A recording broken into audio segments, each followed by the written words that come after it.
How's everybody doing? Good. Well, new week, a new opponent. So getting ready to start practicing and preparing for UT San Antonio. Well into preparations on them, and very impressed with a team that we thought would be pretty good coming into the season. You look at them on film, veteran football team. Mostly seniors and the two deep across the board. Seventh-year quarterback, Frank Harris, and got a chance to meet him this summer. Very impressive young man. Just kind of a guy that charismatic.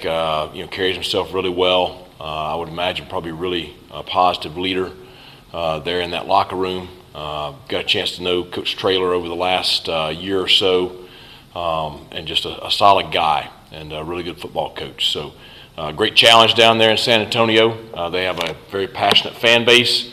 It'll be a loud atmosphere in the dome down there, and a tremendous challenge for our roster. So the kids are motivated to get back on the winning track and motivated to get down there and compete at a high level. Obviously disappointed in the outcome of the game Saturday, and just a very close game that we just did not make the plays when we had the opportunities in order to get the win. But the players are motivated to get that corrected, and so are the coaches. So we'll be back at it this afternoon. Questions? Coach, you talked about the guys pressing and trying so hard to do well. Is this a chance maybe to get away from everything and maybe just take a deep breath, relax, you're on the road like the old Lou Holtz commercials, we're on the road and, just go after it? Well, hopefully, the thing I really want to see the kids do, and it was my message to the coaching staff this morning, is just, stay true to who we want to be, stay true to who I know the kids want to be, do things the right way, prepare the right way, and we want to go down there and play the way all of us expect the Pirates to play. And it's going to be a very physical ball game. It's going to be two teams that play really hard. Obviously, we've got to do some better things execution-wise, so we've got to do a great job this week preparing the kids for that. But the big thing for the players, I just want them to go out there and play the game the way we know we want to play it. Coach, 2 days to review the Charlotte game. What did you see on film offensively that kind of led to some inconsistencies, the struggles? Well, it's not just necessarily one thing. At times we had some positive plays and we had some things that we did well. I think probably the biggest thing that keeps biting us is consistency. I do think that they are a very good defensive football team. I said that last week when we were sitting here, in our press conference. I think they've got great talent. I think they play their scheme very well. And they've done that all year against a really tough schedule. So, those are the kinds of teams we've got to execute really well against. And, having a positive play on first down and then, not doing a great job execution-wise on second down, putting you in a third and long, that's the consistency I'm talking about. And so we've got to, whether you're talking about the offensive line, the quarterbacks, the receivers, whomever you're talking about, we've got to be more consistent with our execution, play in and play out, in order to drive the football. Conrad had been pretty solid until those misses on Saturday. After talking to him, looking at it, was that a him? Was it an operational issue? What happened with the field goal? It's the issue was his plant foot. And follow through, and just off just a little bit. I do think that that's something he'll learn from. Whether it's the first kick or the second kick, I have a lot of confidence in him. He has created that confidence by his performance day in and day out in practice and in ball games. I think he has tremendous talent.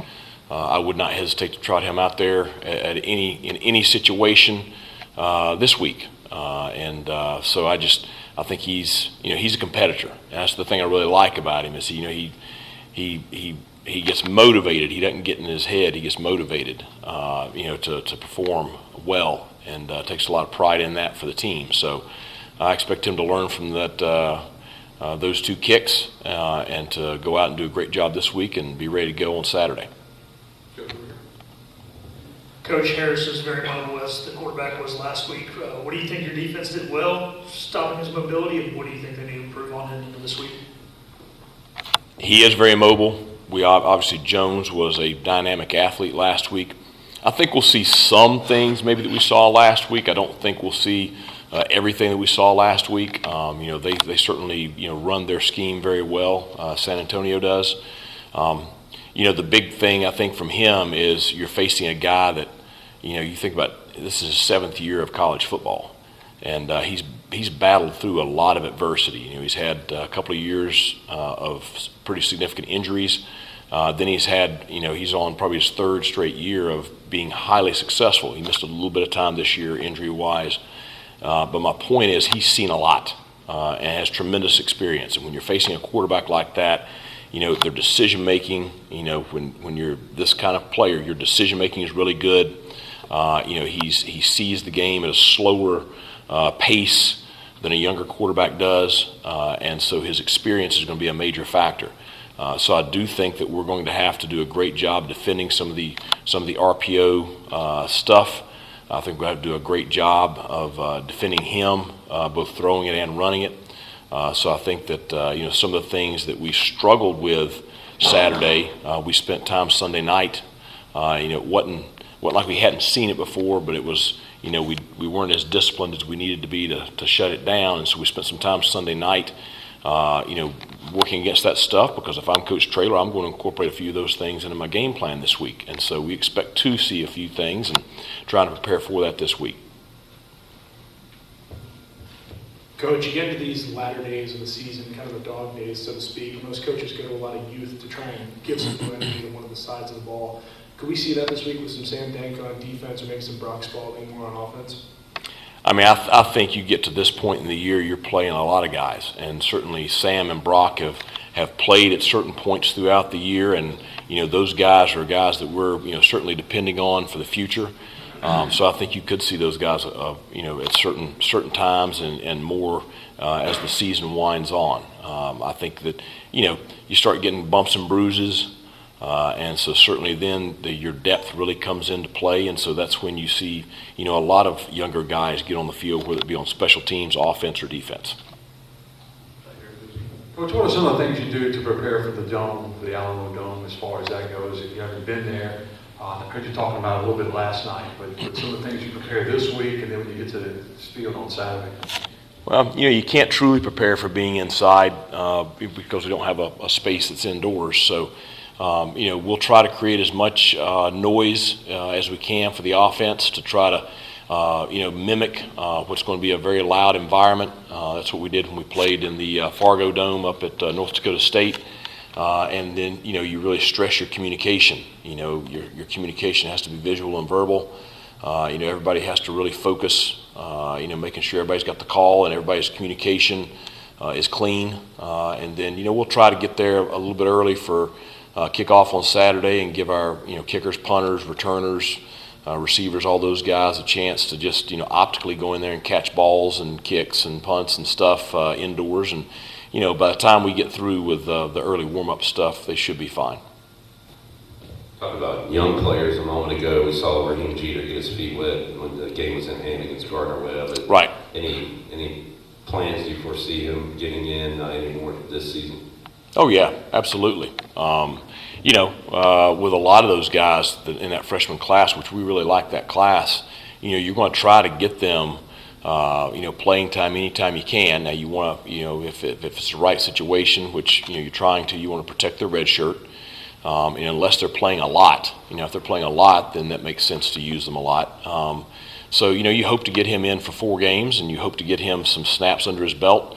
Obviously, he's improved a good bit since the spring, and he'll continue to improve, being a true freshman.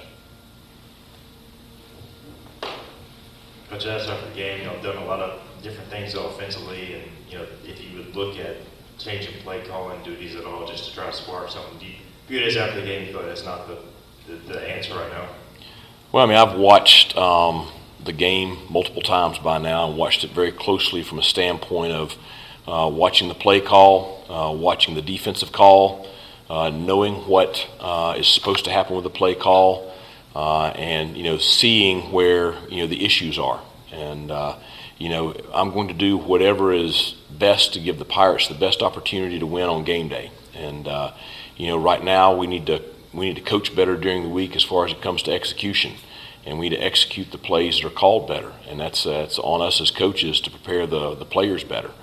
And so right now that's my focus. But I'm not happy with where our record is, and I'm not happy with the way we're playing. And I know that we've got to put points on the board. I know we've got to play more consistent offensively. So I'm going to always be evaluating every aspect and do what is best to give the Pirates the best opportunity to be highly successful on game day, and that's where we are. Coach, obviously Bond didn't play last week, and we've seen Right. him kind of pressing. So just an overall health update on Bond and some of the other players who are banged up. Javius is close. He ran yesterday. Hoping to have him back quickly, but that's just kind of where we are with him.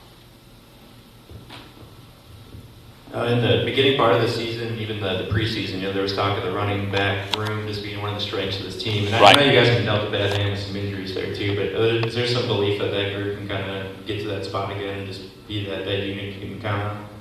Yeah, and I think you saw Marlon's back healthy now. Camaro has shown himself the last few weeks. Rajay's been kind of the steady, there every game. Gerald Green is going to practice full speed today, so it's good to have him back from injury. So we have had a little bit of injury bug in that room, but we still have a very solid room right there, and we've got to do a great job of getting those guys going. Whether it's in the run game or the passing game, and they all are working very hard and very driven, and so looking forward to having a great week of practice with that group this week. Notice there's been a few different combinations on the offensive line. When you get into your competition periods, is it usually the same 5 guys each period for competition during a week, or do you guys kind of mix that up?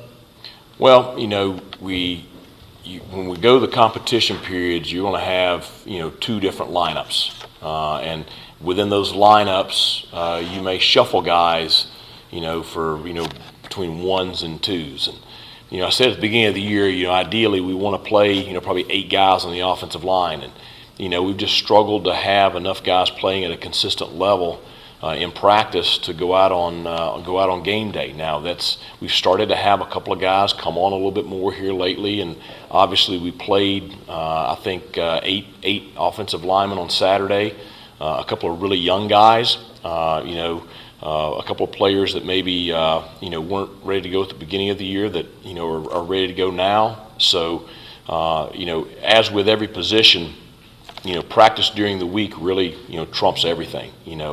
The players go out there and they compete, and we're going to put the players on the field to give us the best chance to be successful. And certainly there were some positive things that we saw with some of the guys that came into the lineup on Saturday that gave us a chance there in the second half.